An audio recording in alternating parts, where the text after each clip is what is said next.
Bible Study Evangelista Show. I'm Sonja Corbett, the Catholic Evangelista, and we're in number 4, the episode 4 of our Cherished series. And we're talking today about how it's about you, not them. So we've looked throughout the series at what it means to be cherished. First of all, we had to really look at where love comes from. We looked at our neediness and the fact that we all need to be cherished and that we're created that way. So it's not pathetic. It just is what it is. And we have to lean into it really in order to be able to direct that properly and to receive the love that we need to grow and develop and heal. And then we talked about the Trinity being the innermost secret of God and how God draws us into that central mystery of the Christian faith and life, and He does so to heal us, but to cherish us so that we can experience being cherished and what that means. And we talked about what it means to know Him and to love Him in the ways that are necessary to receive that love from Him. And we talked about all of that so that we could begin to place our focus on God to receive that sense of being cherished that we need. We're not going to be able to get that usually from other people. Now, sometimes you have the gift of the kind of wife or the kind of husband who cherishes you the way you need to be cherished, and they just inherently know how to do that. But most of us don't have that, and we didn't grow up with it. So we feel needy all the time. We feel deficient all the time. And when we walk into marriage, we walk into it expecting that other person is going to complete us, that they're going to cherish us, and they're going to make us feel all the stuff we felt in the very beginning, which is a type of love. It's the seed of love, that excitement and the attraction and all of those things. That's the seed of love, but it's meant to develop into something deeper, something more lasting and something more permanent and something more eternal. And that's why we looked at marriage as being the relationship, the image of the relationship between the soul and God. And we looked at what that really meant in the Song of Solomon, just to sort of get a really good grounding in where being cherished is located. It's not in other people primarily, because other people cannot feel the hole of neediness that we were created with, because God Himself is meant to fill that. So our children, our spouses, our friends, our families, they just don't have that level of eternality in their love the way God does. Now, that's not to say that they can't love us and heal us, because they do, and that's actually the topic of today's show. We're going to talk about how our vocation now, on a practical level, how our vocation is meant to heal us.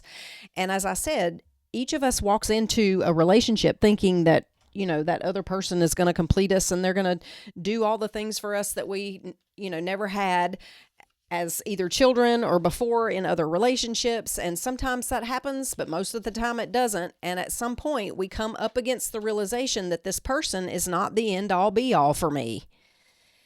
And that's a great place to be. Now, if you're immature, then that's when you dump that partner or that lover or that spouse or friend or whatever.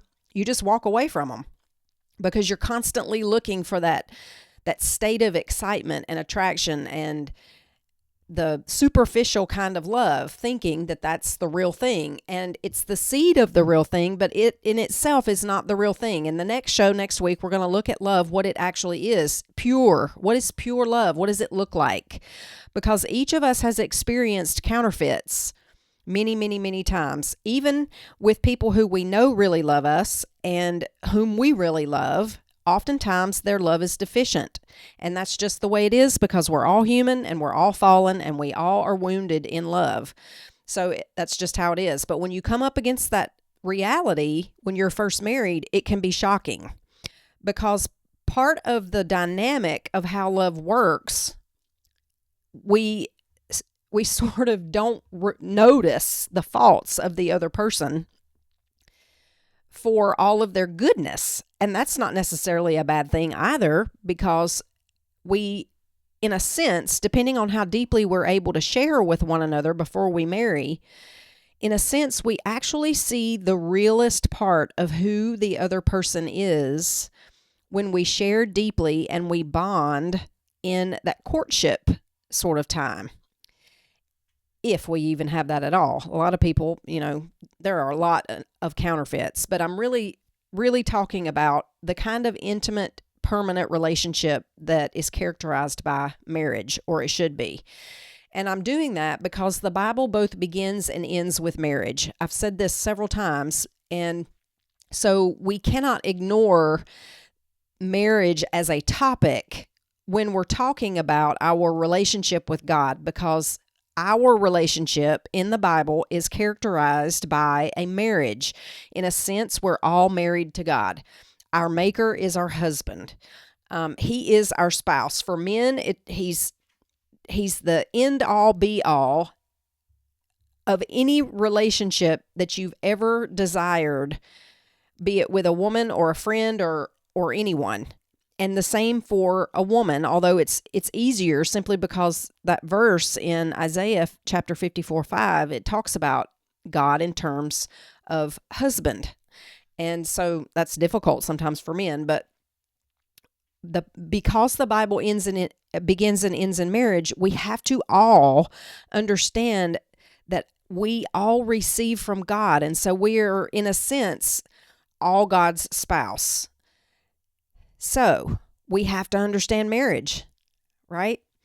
And one of the things that I do in a consult almost always, because consults usually involve married people, and there are usually difficulties, there are challenges in every single marriage, and that usually comes up as a topic. It's often the topic of a pop quiz.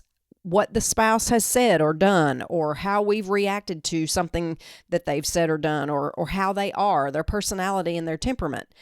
And so we always go back to Genesis and we look at the dynamic between Adam and Eve before the fall.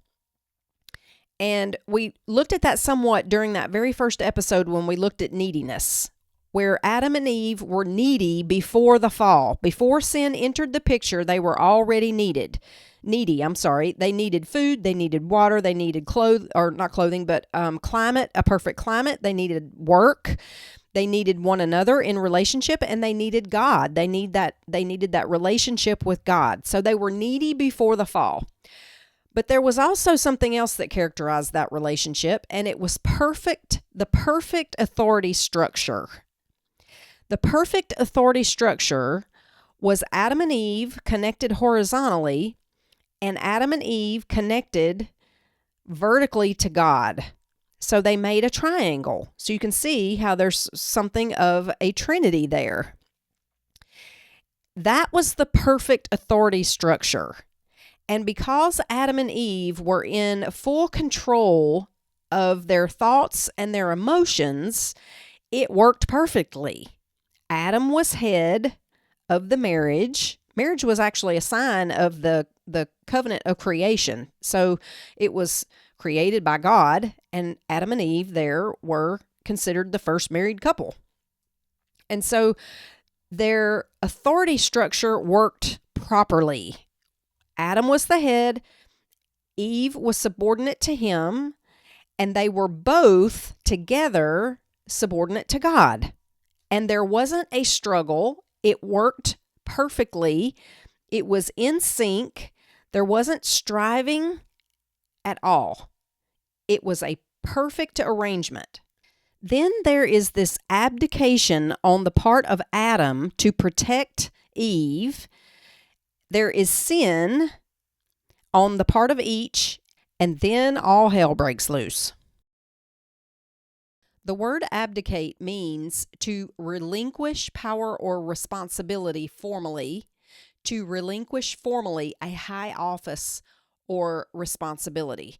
Now, the very first time I considered the Garden of Eden to be an abdication on Adam's part was when I was doing a book tour in Poland, and we were at the John Paul II. It was a center located by the Divine Mercy Chapel where the relics of Sister Faustina are. And on the walls were covered in murals or mosaics. Not really, well, there were murals too, but there were mosaics and paintings and that kind of thing. And there was a painting that just really struck me. I remembered looking at it going, where did they get that? And Eve was standing by the tree of knowledge of good and evil, and she had a hold of the fruit, and she was studying it, and her back was to Adam.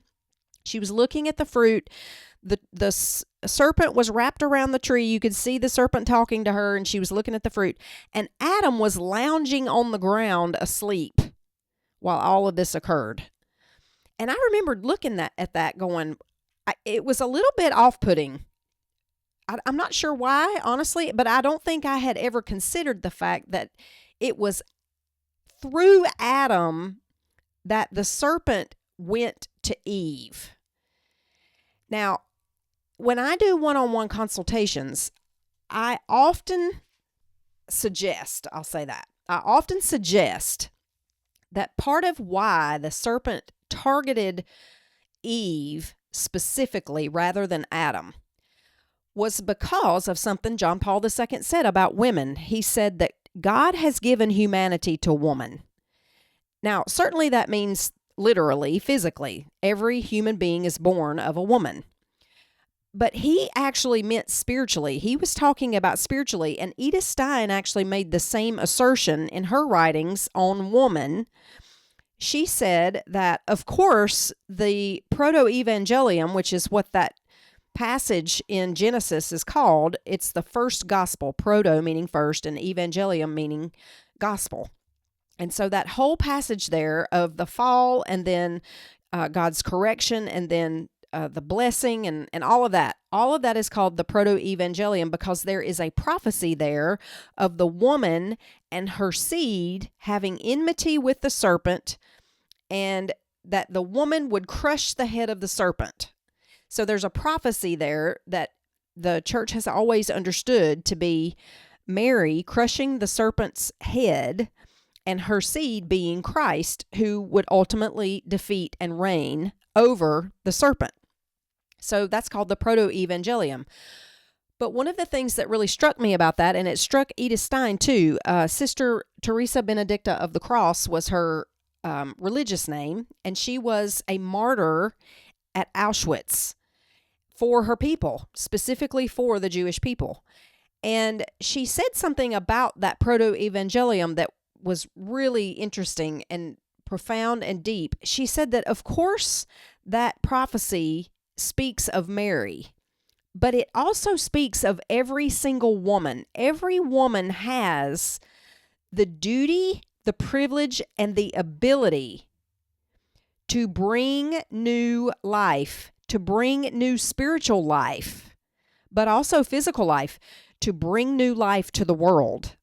And so that places her in this really elevated position such that John Paul II said that God has given humanity to woman. And so when I read that, I always suggest that the reason the serpent targeted Eve was because she was the more influential of the two, and to win over her would be to win over both of them. And that's exactly what happened. So in a sense, Eve is actually stronger. Now, it's interesting that in 1 Peter chapter 3, verse 7, it says that women are the weaker vessel. The passage says, "Husbands likewise dwell with your wives with understanding, giving honor to the wife as to the weaker vessel, and as being heirs together of the grace of life, that your prayers may not be hindered." Now, that's a pretty stern message there for men, but it's interesting there that women are called the weaker vessel, which I'll be honest, gentlemen, if you're listening, those of you who are listening, that's a joke to us women. We know better. We know that we are not weaker than you. Just let one of you get a fever or let you get sick or something like that, and most of you fall all to pieces. Spiritually speaking, we're usually stronger than you. And I'm not bragging. I'm just saying we women understand this. We know it. And so when someone makes this sort of, it used to be that people use this verse against us, that we're just weaker. So the poor man has to protect us because we're weaker. Well, there's truth to that. We are physically weaker. Our frames are smaller. We're just not as strong as you. But we know on the spiritual and emotional side of that, we're far stronger. And I believe that men would say that as well, if they're being honest. But I really do think that this is part of why the serpent attacked Eve rather than Adam, because Eve was a strategic target.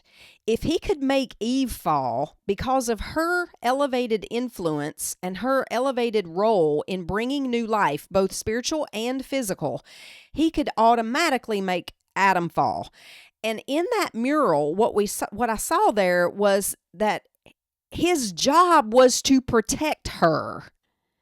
That's what Peter says there and elsewhere in the scriptures. And men know this too. They're bigger, they're stronger because their role is to protect us.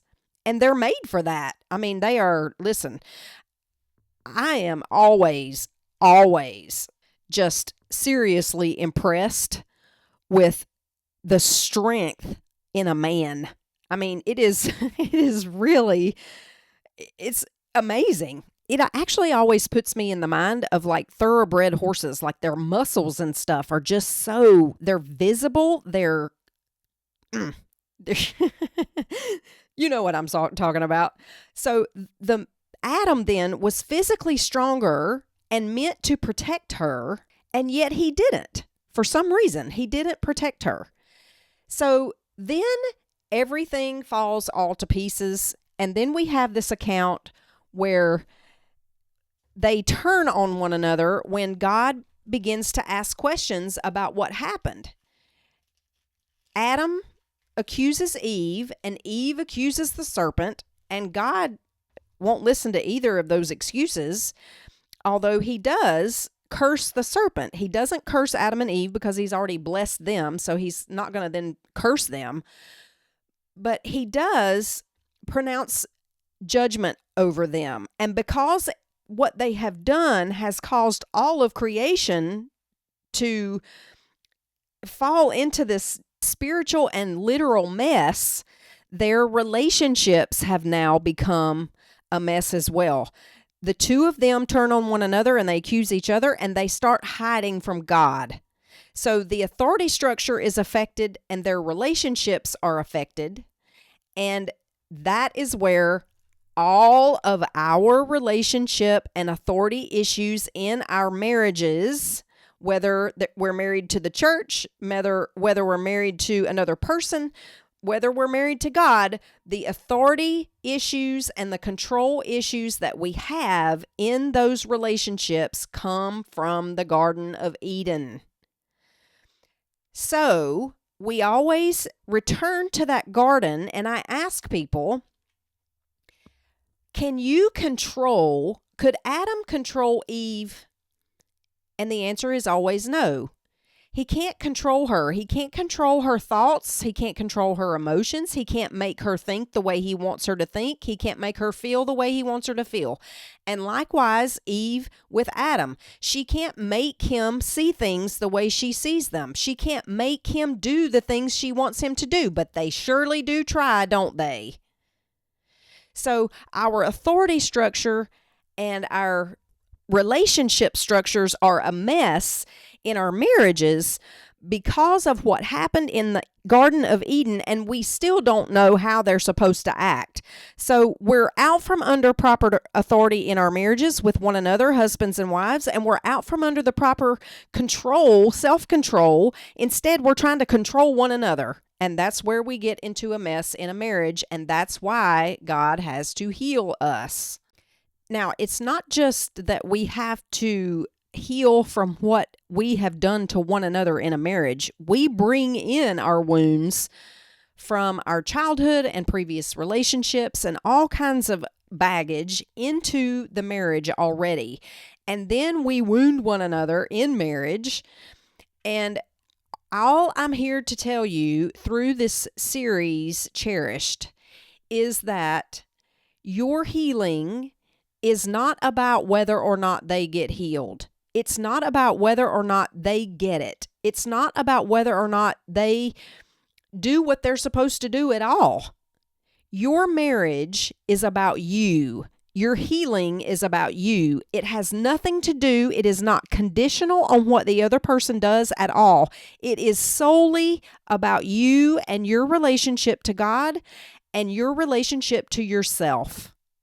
And I'll prove that to you here in just a few moments. But I wanted to lay the foundation, the groundwork in Genesis, because that shows us the nature of the problems that occur in our marriages.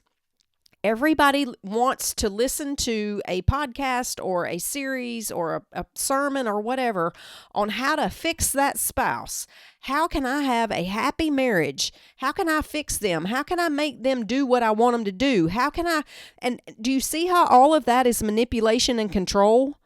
That's all it is. If your focus is on the other person, your focus is in the wrong place. The whole point of being cherished, of understanding what being cherished means, is to get your focus off the other person and put it on yourself. It is about you and your healing and your wounds, not them. In fact, psychologists and marriage therapists and marriage counselors tell us that there are 2 reasons why we choose our spouses. Now, this happens subconsciously. We're not looking around doing this.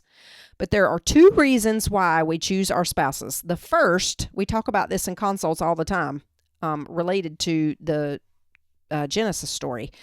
The first reason we choose our spouses is because they give us something we did not get from our parents. The second reason is because they challenge us in our woundedness that we received from our parents. So your spouse is going to trigger you in your deepest wounds.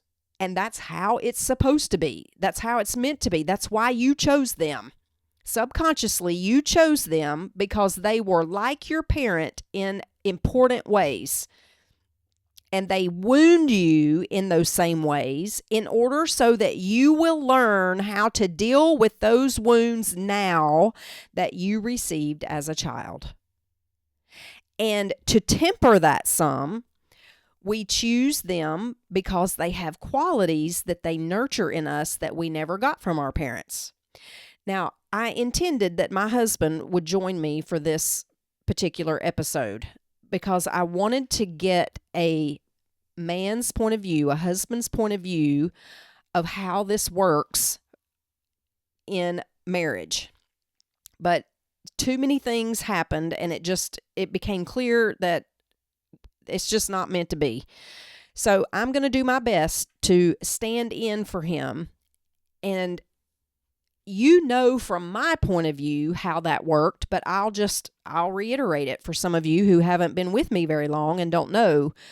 I have a father wound, and I have shared it throughout this series somewhat, but it was my husband that healed me of that, and it was indirectly. He doesn't have the capability, and I realized it very early on in our marriage because some wise, truthful, brave person said to me, your husband is not meant to be everything you need. You must go to God for that. And someone, and I believe it was my mentor, told me that, and it changed everything for me because I stopped relying on my husband and being disappointed when he couldn't love me the way I needed to be loved. But he did heal me, only indirectly. So I chose my husband because he loved me unconditionally. He didn't expect me to do things for him to want to spend time with me. He didn't criticize me when we were together about silly little things, perhaps what I wore or how I talked, or he didn't do any of that.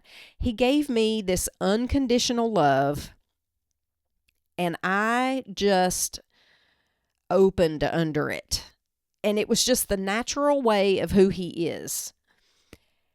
He also had the gift of criticism, but I didn't know that till we'd been married a little while. And that's how it works too. So what I received from him that I did not get from my parents, namely from my father, was that unconditional love. My father's love was always demonstrated to me with a bag of conditions. I had to be a certain way. I had to do certain things. And if I didn't do those things, I got the silent treatment. I was ignored. I was punished. I was physically beaten. Sometimes I was hurt. And in so many different ways. I actually remembered this week, and it was odd that I remembered it before the consult that I had with someone who also experienced this as a child. But I can remember being so hurt and not knowing what to do with all of that emotion. I could not express it in anger. I couldn't express it I couldn't even cry, because if I cried, my dad would tell me, "You better dry it up. I don't want to see a single tear." And so I couldn't cry. I couldn't be angry. I couldn't do anything. And I can remember I used to bite my arms so hard they would bleed. And I had bite marks all over the upper parts of my, like between my elbow and my wrist, just all over my arms. And I also remembered a couple weeks ago, it was really odd. I don't know why this came back up, but I remembered one time when my father actually held me in a way that felt safe and loving. And I'm embarrassed to even say this, but I'm going to tell you what I did. I was in my bedroom and I was banging my head on the floor out of just sheer frustration and anger and hurt. And I must have been doing it so hard that they heard me outside my closed bedroom door, because my parents came in and my dad scooped me up off the floor and put me in his lap, and he just held me. And I don't remember anything that was said. All I remember was being there for probably the first time.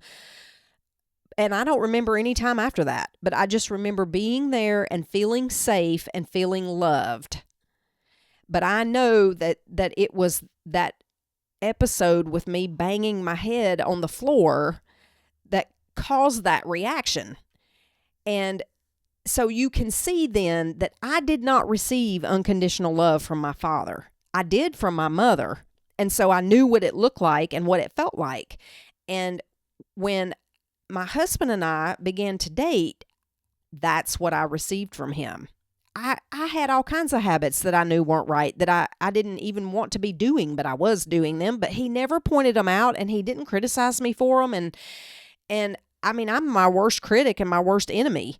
So that was the thing that he gave me that began sort of that healing in me. And to this day, he's still that way. Even though he has the gift of criticism, in other ways, I know he loves me, and the criticism is not enough to overpower that unconditional love that I know is actually there too. He demonstrates it. He demonstrates it with who he is and the things he does. So I know that he loves me. So that was what I got from him. But he tweaked me unmercifully in my wound, my father wound, through that gift of criticism, because I could never live up to the standards that my dad wanted me to reach. And every time I would reach one, he would make the standard higher. So I was constantly trying harder and pushing further. And he saw that as, he was military. So he saw that as like conditioning or something, I guess. But all I saw and felt was this complete inability to ever make him love me or to be lovable. I was bad, and I knew it at the core of my being. There was something wrong with me, and I was bad. He let me know it by the way he parented and the way he dealt with me, and not just me, my mom too, and my sister. But that was the second part of why we choose our spouses. I chose my husband because he gave me and demonstrated to me unconditional love, but he also had a gift of criticism that absolutely, it was like a knife in the heart frequently. So it was a challenge in my wound. So the point then of why we choose our spouses is so God can heal us in our woundedness. So the pop quizzes that you experience at the hands of your spouse, they're not about him or her. They're about you and your woundedness. And if you'll notice, your spouse wounds you in the same exact ways or similar ways, at least the emotion is the same exact emotion, in the same ways that your parent also wounded you.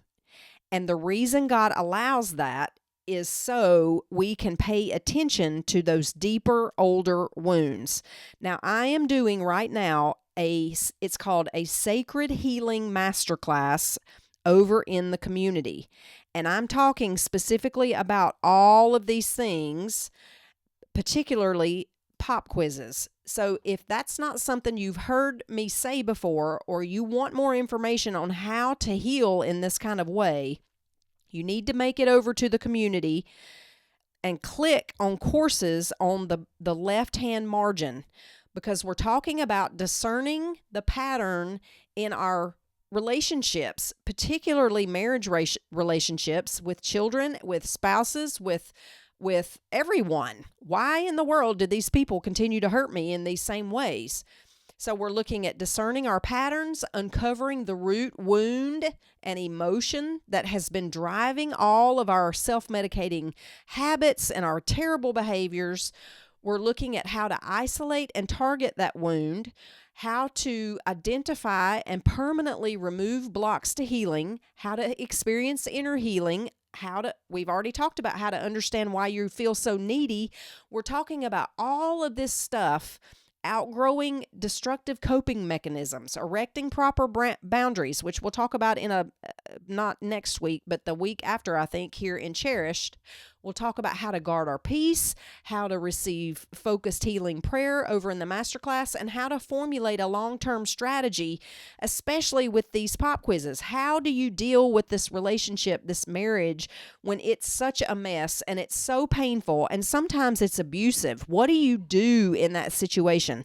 Well, we're going to talk about it here, but sometimes you need more targeted, more individual information and tools for how to heal from some of this. So that's why I'm offering that masterclass over in the community.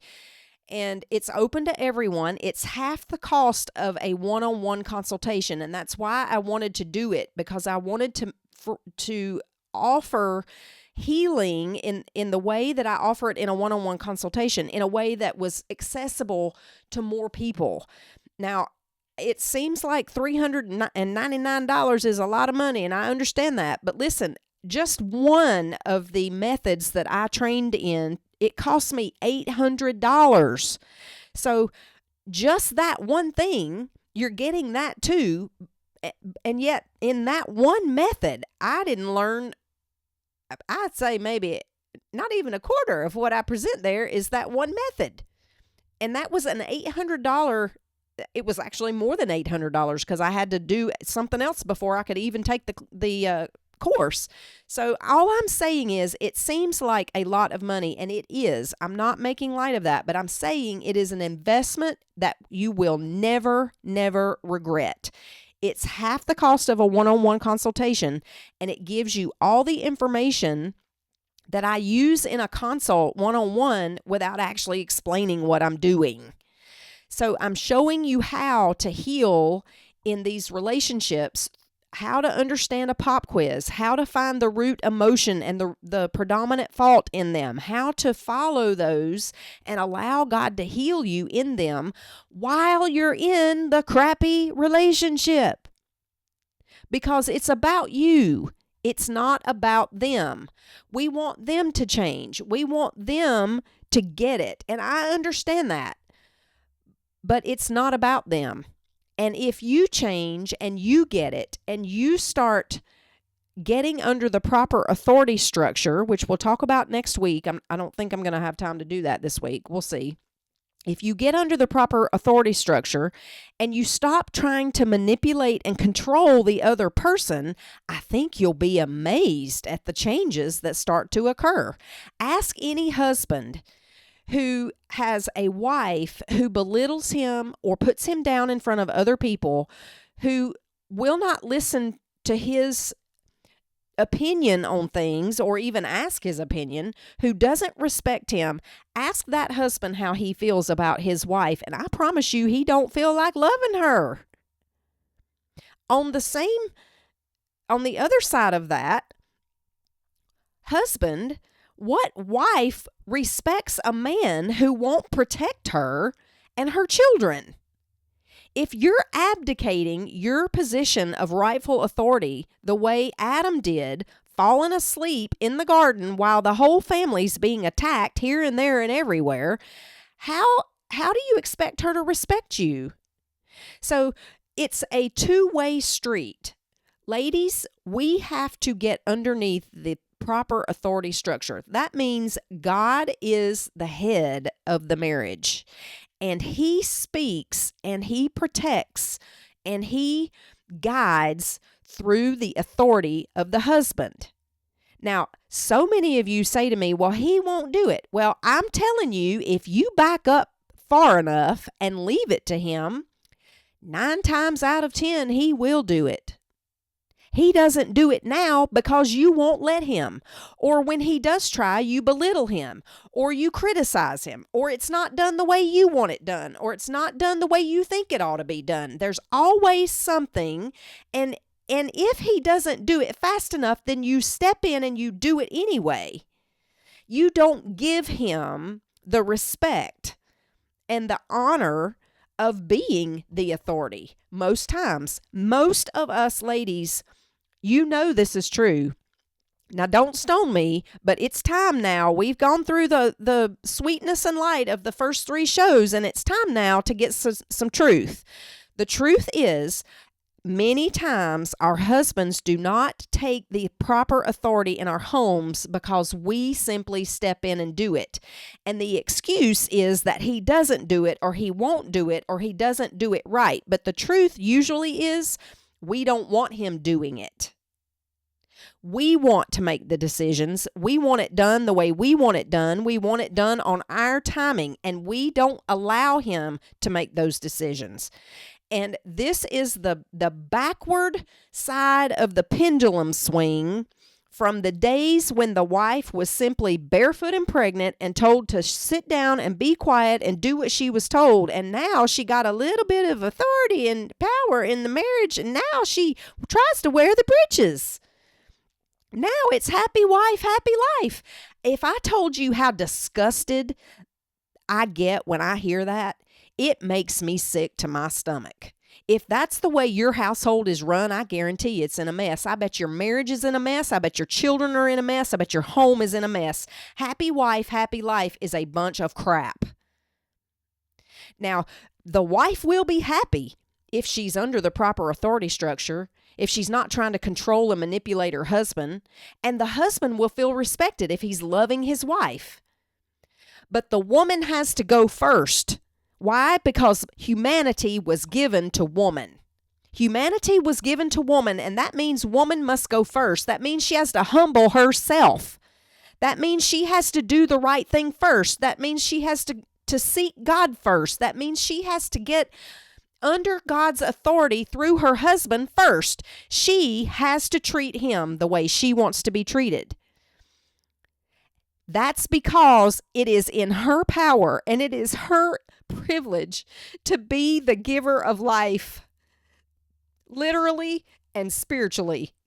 Ladies, if you will get your shit together and you will do what I'm telling you, get yourself under the proper authority structure and stop trying to control and manipulate your children and your husband, I promise you, you will see changes in your marriage and your family that you could not even imagine. I am living proof. It is not about them. It is about you. Your relationship with your spouse, whether you're a man or a woman, a husband or a wife, whether you're married to the church and you're a religious or a priest, whether you're single and you have relationships that you cannot work out, the issue is not the other person. It's always you. Yes, they hurt you, but why are you so hurt? And where is the wound that comes from? And how old is it? And how old were you when you got it? And what was going on? And how can you open that up to God so that he can pour his love in it? I teach you how to do this in that masterclass on the community page on my website, BibleStudyEvangelista.com. Click community. Click into the community, and then on the left-hand side, click on courses, and you can preview and look at the whole thing. I'm teaching you how to do that, but I'm telling you right now, if you don't get under the proper authority structure in your home, both ladies and gentlemen, if you don't step up and start being the head of your homes, nothing is going to change. Part of your healing has to do with taking on the correct role in your marriage and in your relationships.